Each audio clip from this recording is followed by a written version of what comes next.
बैल का दूध। हमेशा की तरह एक दिन मौका पाकर दरबारी बीरबल के खिलाफ बादशाह अकबर के कान भरने लगे।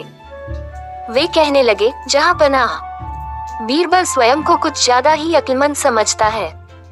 यदि वह इतना ही अक्लमंद है तो उसे कहिए कि वह बैल का दूध लेकर आए। दरबारियों की बातों में आकर अकबर ने बीरबल की अक्लमंदी की परीक्षा लेने की सोची। बीरबल उस समय दरबार में उपस्थित नहीं था।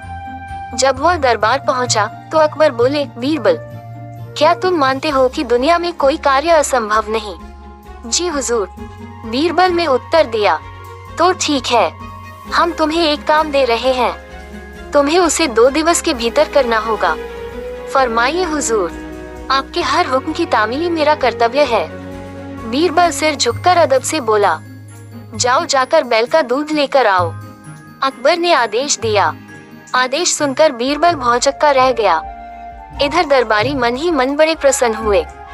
वे जानते थे कि यह कार्य असंभव है क्योंकि दूध गाय देती है, बैल नहीं। क्यों बीरबल, तुमने कोई जवाब नहीं दिया? अकबर बोले। बीरबल क्या कहता, वह बहस करने का समय नहीं था। हामी भरकर वह घर लौट आया। घर आकर उसने गहन सोच विचार किया, अपनी पत्नी और पुत्री से भी चर्चा की। आखिरकार सबने मिलकर एक उपाय निकाल ही लिया। उस रात बीरबल की पुत्री अकबर के महल के पीछे स्थित कुएं पर गई और पीट पीट कर कपड़े धोने लगी। अकबर के महल की खिड़की उस कुएं की ओर खुलती थी। जोर जोर से कपड़े पीटने की आवाज सुनकर उनकी नींद खुल गई।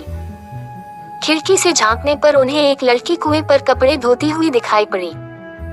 अकबर ने वहीं से चिल्लाकर उस लड़की से पूछा, बच्ची, इतनी रात गए कपड़े क्यों धो रही हो? बीरबल की पुत्री बोली, हुजूर, मेरी माता घर पर नहीं है, वे कुछ महीनों से अपने मायके में हैं। उनकी अनुपस्थिति में आज मेरे पिता ने एक बच्चे को जन्म दिया। दिन भर मुझे उनकी सेवा शुश्रूषा करनी पड़ी, कपड़े धोने का समय ही नहीं पाया, इसलिए रात में कपड़े धो रही हूँ। कैसी विचित्र बात कर रही हूँ बच्ची, आदमी बच्चे पैदा करते हैं क्या? अकबर कुछ नाराजगी में बोले, करते हैं हुजूर, जब बैल दूध दे सकता है तो आदमी भी बच्चे पैदा कर सकते हैं। बीरबल की पुत्री ने उत्तर दिया। ये सुनना था कि अकबर की नाराजगी हवा हो गई और वे पूछ बैठे, बच्ची, कौन हो तुम? हुजूर, ये मेरी पुत्री है। पेड़ के पीछे छुपे बीरबल ने अकबर के सामने आकर उत्तर दिया। ओह, तो ये तुम्हारा स्वांग था?